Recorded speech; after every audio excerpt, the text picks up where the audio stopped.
The Vorthan warship hung in the darkness of space like a metal beast waiting to strike. Commander Thexler stood on the bridge, his 4 arms folded across his armored chest. His yellow eyes watched the small human vessel on the screen. It was called the Starward Hope, and it was alone. "They are fools," said his second officer, Krentel. "One ship against our fleet. The humans must want to die." Thexler made a clicking sound with his mandibles. It meant he was thinking. The Vorthan had been at war with humans for 3 cycles now. They had won many battles, they had better weapons, they had more ships, but something about humans made him feel strange, not scared. A Vorthan commander did not feel fear, but something else. "Scan the vessel," he ordered. The scanner officer worked his console. 32 life forms aboard, light weapons, shields at standard power. They pose no threat to our fleet. Thexler looked at the small ship again. The Vorthan fleet had 20 warships. Each one was bigger than the human vessel. This should be easy. But the reports from other battles told a different story. Human ships sometimes won against impossible odds. No one understood how. "Hail them," Thexler said. The screen changed to show the human bridge. A female sat in the captain's chair. She had brown skin and black hair tied behind her head. Her eyes were calm, too calm for someone about to die. "I am Commander Thexler of the Vorthan Dominion," he said. "You are surrounded. Surrender your vessel and your crew will be treated as prisoners of war." The human captain smiled. It was a strange expression. Humans showed their teeth when they were happy. Vorthans showed teeth when they were about to bite. "I am Captain Maria Santos of the Starward Hope," she said. "I appreciate the offer, Commander, but I think we'll pass." Krentel laughed. It sounded like rocks grinding together. "Does she not see our fleet? Her crew will die for nothing." On the screen, a young human male leaned over to Captain Santos. He whispered something. She nodded and patted his arm. The touch was gentle, familiar, like they knew each other well. "Commander," said the scanner officer, "I am detecting strange readings from the human vessel. Their power output is increasing." Thexler narrowed his eyes. "Explain." "I cannot. Their systems are doing things our scanners do not understand." Captain Santos was still on the screen. Behind her, Thexler could see her crew working. They moved around each other like water flowing past rocks. No one bumped into anyone else. They passed tools without looking. They finished each other's sentences. It was strange to watch. "Commander Thexler," said Captain Santos, "before you attack, I want you to know something. Every person on this ship chose to be here. We are not just a crew. We are family. We eat together. We laugh together. We cry together. And if we must die together, we will do that too, but we will not do it quietly." Thexler felt that strange feeling again. He pushed it away. "Pretty words, they will not save you. All ships attack formation, destroy them." The Vorthan fleet moved like a swarm of insects closing in on prey. 20 ships against one. The battle should last minutes. It lasted hours. The Starward Hope moved through space like it was alive. It dodged missiles that should have hit. It fired weapons that should have missed. Every shot found a target. The human crew worked in perfect harmony. When one station took damage, another crew member was there before anyone called for help. When the shields failed on the port side, 3 engineers fixed them in seconds. Thexler watched in growing confusion. How are they doing this? Our weapons are superior. Our numbers are greater. "I do not know," said Krentel. His voice was quieter now. On the tactical display, 3 Vorthan ships were already damaged. One was burning. The small human vessel danced between the larger warships like a knife between armored plates. "Focus fire on their engines," Thexler ordered. 6 ships targeted the Starward Hope's engines. The missiles flew straight and true. On the human bridge, Captain Santos called out orders. Her crew responded instantly. The ship rolled and dove. 5 missiles missed. 1 hit. The ship shook. Sparks flew from consoles. A young human female fell from her chair. Blood ran from a cut on her forehead. Before she could move, 2 other crew members were at her side. They helped her up. They bandaged her wound. She was back at her station in 30 seconds, still bleeding, still fighting. "They should retreat," said the scanner officer. His voice held something new, something like wonder. "Their engine is damaged. They cannot win. Why do they not retreat?" Thexler watched the human crew on his screen. They were injured. Their ship was hurt, but they kept fighting. Not like soldiers following orders, like something else. Like people protecting their home. He remembered something from the intelligence reports. Humans had a concept called family. It was not just about blood. Humans could create family bonds with anyone. They called it pack bonding. They did it with their crewmates, with their pets, even with machines. Once a human bonded with something, they would die before abandoning it. The Vorthen did not work this way.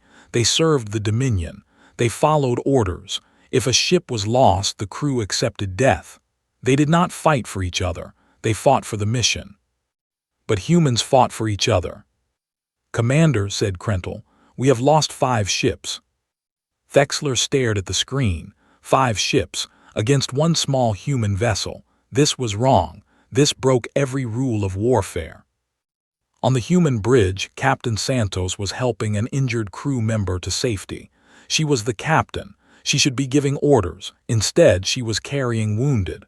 Her first officer took the command chair without being asked. The switch was smooth, natural, like they had practiced it 1,000 times, like they trusted each other completely. Thexler made a decision. All ships fall back. Krentel turned to him. "Commander." "I said fall back. We will regroup and attack later with more ships." It was a lie, and they both knew it. The Vorthen fleet had failed, not because of weapons or tactics, because of something they could not understand, something that made 32 humans fight like 1,000. As the Vorthen ships retreated, Thexler kept watching the human vessel. Captain Santos was back in her chair. Her crew was repairing the damage. They were laughing, after a battle that nearly killed them all. The young male from before brought Captain Santos a cup of something. She took it and squeezed his hand, such a small gesture. But Thexler saw the look in their eyes. They were not just captain and crew, they were family. And that made them dangerous. 6 months later, the war had changed. The Vorthen High Command had studied the human way of fighting. They did not like what they found. Admiral Vexner stood before the council, his presentation displayed on the great screen. Charts and graphs showed battle data from dozens of engagements. The numbers told a story that no Vorthen wanted to hear. Human ships with crews that have served together for more than 2 years show a combat effectiveness increase of 300%, he said. Ships with crews that have served together for more than 5 years are nearly impossible to defeat. "That is absurd," said Counselor Threnka. "Our warriors train from birth. Our tactics are perfect. How can emotional bonding improve combat performance?" Admiral Vexner changed the display. It showed a human ship called the Morning Star. "This vessel has engaged our forces 17 times. It has never been defeated. The crew has served together for 8 years. They call themselves a family." "Show us the battle recordings," another counselor demanded. The screen displayed one of the battles. The Morning Star was outnumbered 5-1. Vorthen missiles filled the space around it. The human ship should have died in the first minute. Instead, it survived. The council watched in silence as the human crew worked. Their movements were perfect, not programmed perfect like Vorthen soldiers. Something different, something organic. When the weapons officer needed more power, the engineer provided it before being asked. When the shields flickered, the pilot adjusted course to protect the weak spot. When a console exploded, the nearest crew member took over while others helped the wounded. "They anticipate each other," Admiral Vexner said. "They know what their crewmates will do before they do it. Our soldiers cannot achieve this level of coordination. We have tried." Counselor Threnka leaned forward. Tried, explain. We selected our best warriors. We trained them together for 1 year. We used human bonding techniques, group meals, shared quarters, recreational time together. The Admiral paused. His mandibles clicked with embarrassment. It did not work. Why not? Because Vorthen are not humans. We form hierarchies. We compete for dominance. Even when we tried to bond, we could not stop seeing each other as rivals. Humans are different. They can genuinely care about each other. They can love their crewmates like family. We cannot copy this. The council chamber was silent. This was bad news, the worst kind of news. The Vorthen had believed they were superior to humans in every way. They were stronger. They lived longer. Their technology was better. But humans had something the Vorthen did not have. Humans had each other. There must be a weakness, said Counselor Threnka. Every strength has a weakness. Admiral Vexner nodded slowly. There is one. Human pack bonding makes them dangerous in battle, but it also makes them vulnerable to loss. When a human loses someone they have bonded with, they experience great pain. Sometimes they cannot function. Sometimes they make mistakes.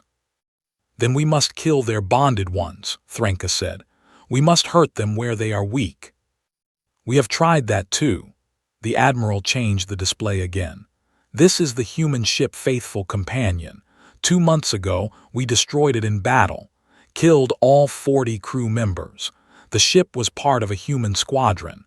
The other crews had bonded with the Faithful Companion's crew over 3 years of service together. Good, then those other crews should be weakened. They are not weakened. Admiral Vexner's voice was heavy. They are angry. Since the destruction of the Faithful Companion, the surviving ships have destroyed 14 of our vessels. They fight with a fury we have never seen. Humans call it avenging their dead. They will not stop until they feel they have balanced the scales. Counselor Threnka sat back. Her eyes were troubled. So killing their bonded ones does not weaken them, it makes them stronger. In battle, yes. In the long term, the grief damages them. But we do not survive long enough to see the long-term damage. They destroy us first. Another counselor spoke up. What do you recommend, Admiral? Vexner turned off the display. I recommend we seek peace. The humans do not want this war. They did not start it. We did. If we end the war, they will accept peace. They may even forgive us. Humans are strange that way. They can forgive enemies and make them friends. Friends? Counselor Threnka made a sound of disgust. The Vorthen do not make friends. Perhaps that is why we are losing, Admiral Vexner said quietly. The council did not decide that day, but they did not dismiss the idea of peace. The war continued, but something had changed. The Vorthen were beginning to understand something important. Humans were not dangerous because of their weapons or their technology. They were dangerous because they fought for each other. They were dangerous because they loved. And that was a weapon the Vorthen could not match. Captain Maria Santos sat in her small cabin on the Starward Hope. The ship was docked at Station 12 for repairs. The battle 6 months ago had done more damage than they first thought, but the ship would fly again. It always did. She looked at the photos on her wall, her crew, her family. There was Jun, her first officer who had been with her for 7 years. There was Elena, the young engineer who had fixed their engines with nothing but spare parts and determination. There was Marcus, the weapons officer who baked birthday cakes for everyone and never missed a shot. A knock came at her door. Come in. Jun entered. He was carrying 2 cups of coffee, real coffee, not the synthetic kind. He must have traded something valuable for it. How are you feeling, Captain? He asked. Tired, grateful, worried about the future. She took the coffee and breathed in the smell. You know you don't have to keep calling me Captain when we're alone. Old habit. He sat down across from her. The repairs will be done in 3 days. Command wants us back on patrol as soon as possible. Of course they do. Maria sipped her coffee. Jun, do you ever wonder why we do this? Why we keep fighting? He thought about it. Because someone has to. Because if we don't, the Vorthen will keep taking human colonies. Because the people on those colonies are someone's family, even if they're not ours. That's a good answer. It's the truth. He looked at her with those steady brown eyes. But there's another reason. I fight because of this crew, because of you, because I'd rather die beside people I love than live without them. Maria felt tears prick her eyes. She blinked them away. When did you get so wise? I learned from a good captain. They sat in comfortable silence, drinking their coffee. Outside the window, stars filled the darkness. Somewhere out there, the Vorthen were planning their next attack. Somewhere out there, more battles waited. But right now, in this moment, Maria felt safe. She felt loved. She felt like she was exactly where she belonged. That was the human advantage. Not weapons, not tactics, just love. And it made all the difference. On a distant planet, a young Vorthen named Krex watched his teacher with curious eyes. The teacher was showing them videos from the human war. Most young Vorthens watched these videos to learn tactics. Krex watched for a different reason. He was fascinated by humans. Notice how the human captain touches her crew, the teacher said. The video showed Captain Santos patting a crew member's arm. This is called physical bonding. Humans use touch to strengthen their connections. It looks weak, said another student. It is not weak. The teacher's voice was sharp. Never think humans are weak. This bonding makes them the most dangerous fighters we have ever faced. After class, Krex stayed behind. Teacher, I have a question. Speak. Can Vorthens bond like humans? Not the training bond that failed. Real bond like family. The teacher was quiet for a long moment. Some scholars believe we could. Long ago, before the Dominion, Vorthens lived in small groups. They cared for each other, protected each other. But the Dominion taught us that such feelings were weakness. We learned to serve the state instead of each other. Do you think that was a mistake? The teacher looked at the young Vorthen with something like sadness. I think we traded something valuable for something empty. Power without love is just power. It does not keep you warm at night. It does not make you brave in battle. Krex thought about this for a long time after. He thought about the human captain and her crew. He thought about how they smiled at each other, how they fought for each other, how they would die for each other. Maybe someday things would be different. Maybe someday Vorthens would learn to bond like humans. Maybe someday they would learn to be a family too. The war entered its 4th year. The Vorthen had stopped their advance. Human ships kept winning battles they should have lost. The reports all said the same thing. Human crews that fought like families were nearly unbeatable. Commander Thexler had been promoted to admiral. He commanded a fleet of 50 ships. It was the largest Vorthen fleet in the sector. His mission was simple: destroy the human resistance and end the war. But Thexler had changed since that first battle with the Starward Hope. He had watched hundreds of recordings of human battles. He had read human books. He had tried to understand what made them so effective. He still didn't fully understand, but he respected it. Admiral, said his aide, the human fleet is approaching, 20 ships. Thexler looked at the tactical display, 20 against 50. The math was clear. The Vorthen should win easily. But the math had been wrong before. Identify the human vessels, he ordered. The aide read off the names. Most were unfamiliar, but one made Thexler's mandibles click in recognition. The Starward Hope is among them, Admiral. Captain Maria Santos. For years later she was still fighting, still surviving. Thexler felt something he had not felt since that first battle. Respect and something like fear. Open a channel, he said, to the Starward Hope specifically. The screen showed the human bridge. Captain Santos looked older. There were gray streaks in her black hair now, but her eyes were the same, calm, confident, ready. Admiral Thexler, she said, we meet again. Captain Santos, you have survived longer than any human I have faced.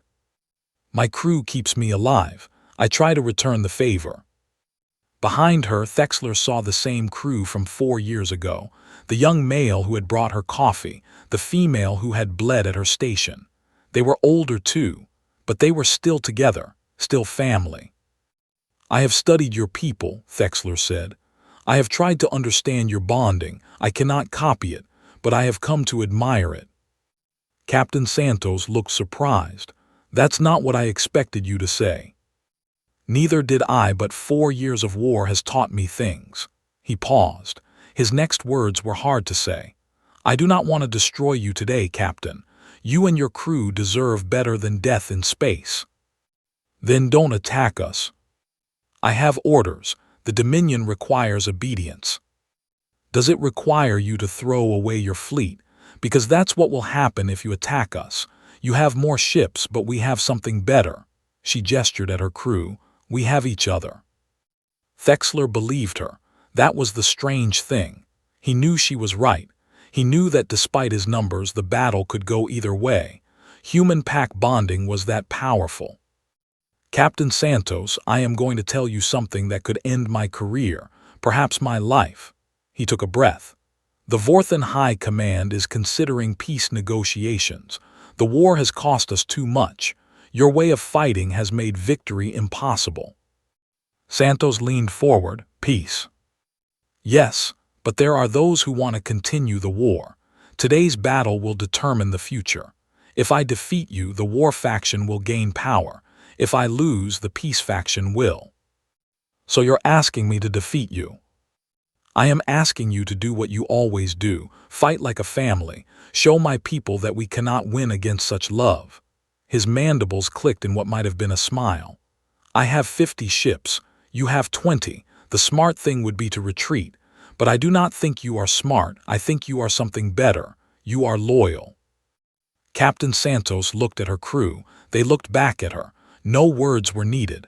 They already knew what she would decide. Admiral Thexler, she said, prepare your fleet. We accept your challenge. The screen went dark. Thexler stood on his bridge, surrounded by soldiers who served the Dominion. None of them would die for him. None of them loved him. If he fell, they would simply find a new commander. Across the space between them, 20 human ships prepared for battle.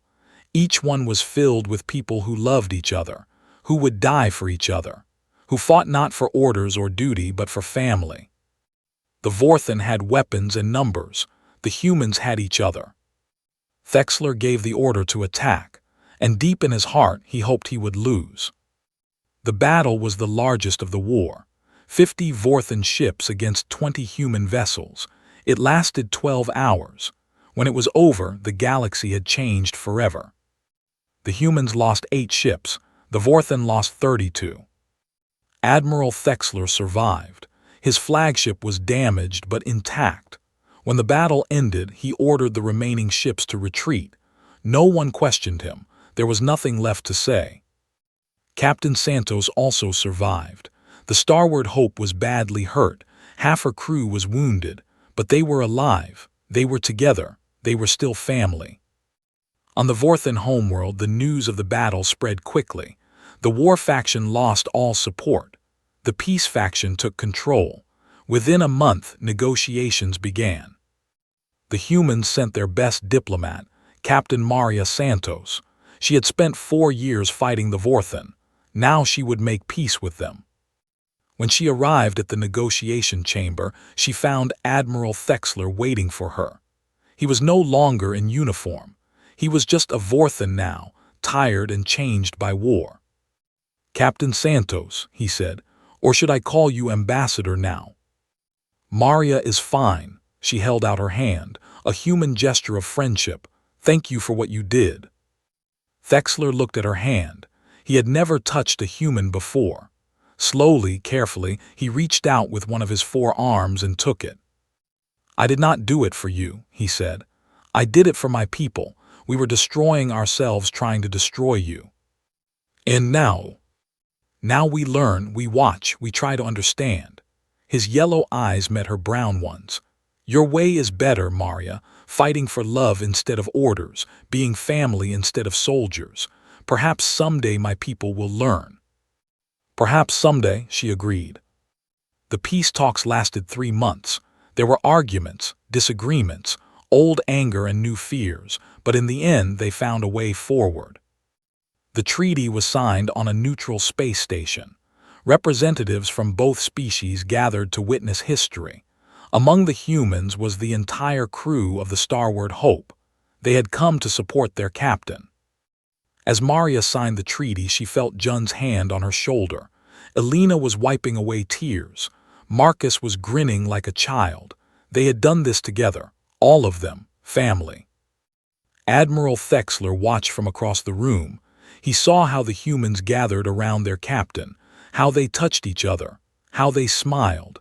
It was still strange to him, but it was no longer threatening. It was beautiful. After the ceremony, he approached Maria one last time. "Captain, may I ask you something?" "Of course." "How do you create such bonds? How do you make people love each other like family?" Maria thought about it. You don't make people love each other. You just create the space for it to happen. You share meals together. You share stories. You help each other when things are hard. You celebrate together when things are good. Eventually, love grows. That's simple. That's simple and that hard. She smiled at him. "Would you like to try? We're having a dinner tonight. All the ships that fought in the war, you could come." Thexler was silent for a long moment. A Vorthan admiral at a human dinner. It was unthinkable. "Yes," he said finally, "I would like that very much." That night Thexler sat at a long table surrounded by humans. They were loud. They laughed too much. They touched each other constantly. It was overwhelming. But it was also warm and kind and real. A young human brought him a plate of food.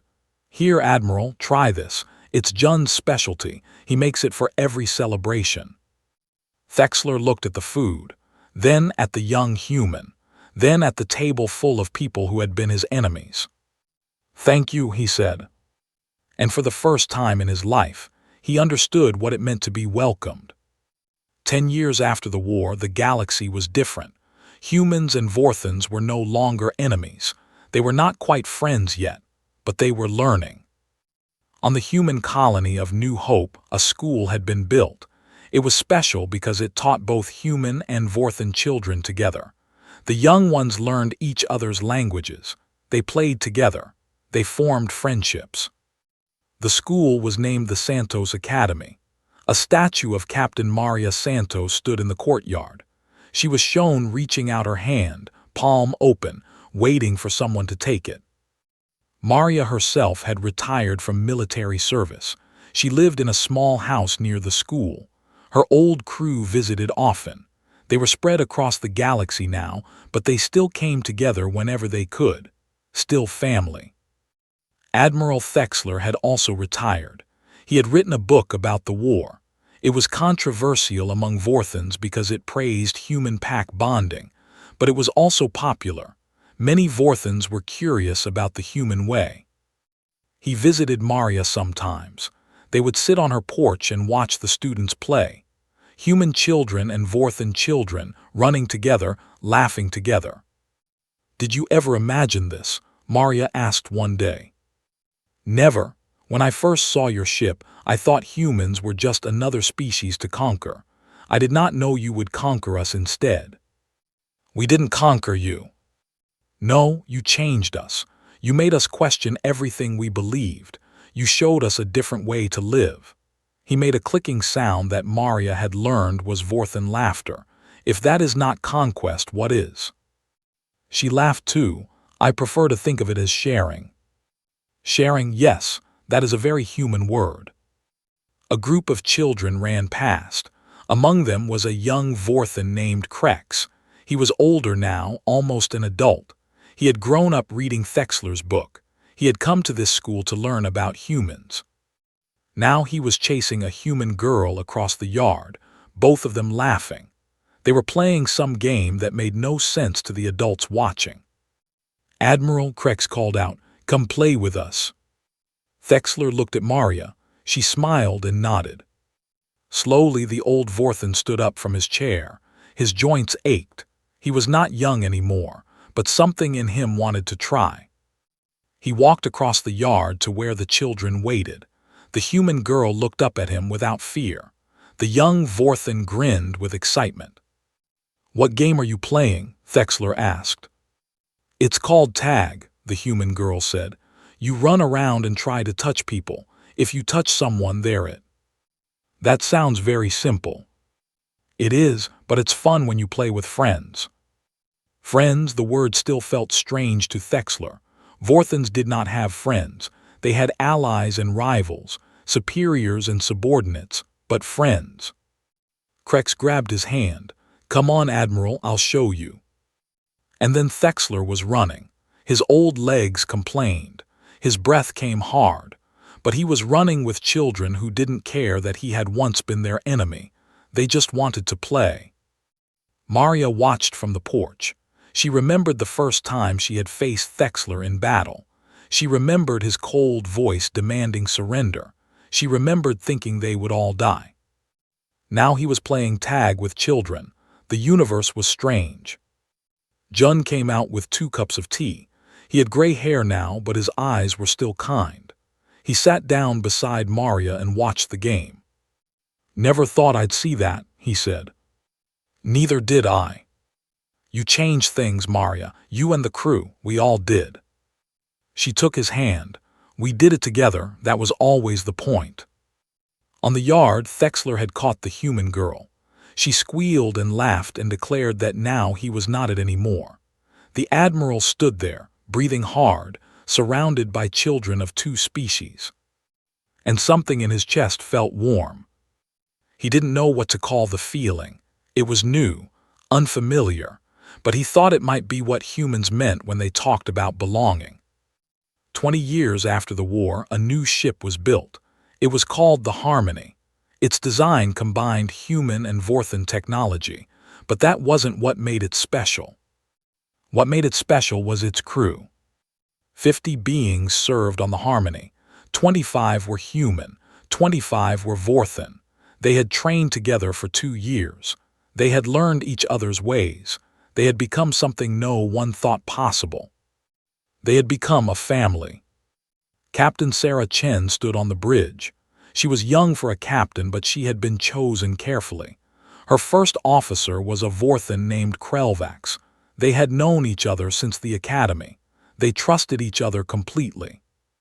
"Status report," Sarah said. "All systems ready, Captain." Krelvax's voice held warmth now. He had learned that from humans. "The crew is eager to begin." Sarah looked around her bridge. Human and Vorthen faces looked back at her. They were smiling, all of them. Even the Vorthens had learned to smile. "This is a historic moment," she said. "We are the first mixed-species crew in the fleet. Everyone is watching us. Some want us to fail. They think humans and Vorthens can't work together. They think we're too different." She paused and looked at Krelvax. He nodded. "Go on." "But I know something they don't. I know that we have trained together, eaten together, celebrated together. We have shared our stories and our fears. We have become more than crewmates. We have become family." A young Vorthen engineer raised his hand. "Captain, what if they're right? What if we can't work together when things get hard?" Sarah walked over to him. She put her hand on his shoulder, just like Captain Santos used to do with her crew. The young Vorthen didn't flinch. He had learned to accept human touch. When things get hard, family comes together. That's what humans taught us in the war. That's what will show the galaxy now. She squeezed his shoulder. "Trust me, trust each other. That's all we need." The young Vorthen clicked his mandibles, a smile. "I trust you, Captain." "Good, now let's make history." The Harmony launched from the station. It moved through space with a grace that combined human creativity and Vorthen precision. The crew worked together like they shared one mind. Watching from the station was an old woman with gray hair and calm eyes. Maria Santos had lived long enough to see this day.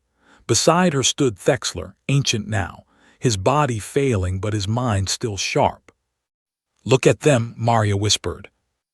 I see them, a mixed crew, fighting like family. Thexler made his clicking laugh.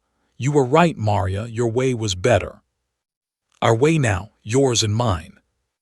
They watched until the harmony disappeared among the stars.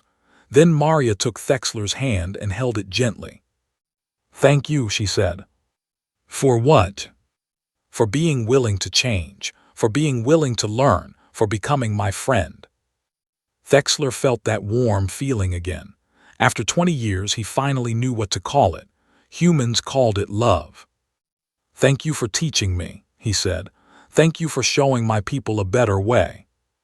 They stood together in silence, two old warriors who had once tried to kill each other. Now they were friends. Now they were family. And across the galaxy, the harmony flew on. Its crew worked and laughed and protected each other, human and Vorthan together. Because that was the human way, and now it was the galaxy's way too. Not weapons, not tactics, not power. Just family. And it made all the difference. The last chapter of this story has no ending, because stories about family never really end. They just continue in new ways with new people forever. Maria Santos died peacefully in her sleep at the age of 92. She was surrounded by her crew, her family. Jun held her hand until the last moment.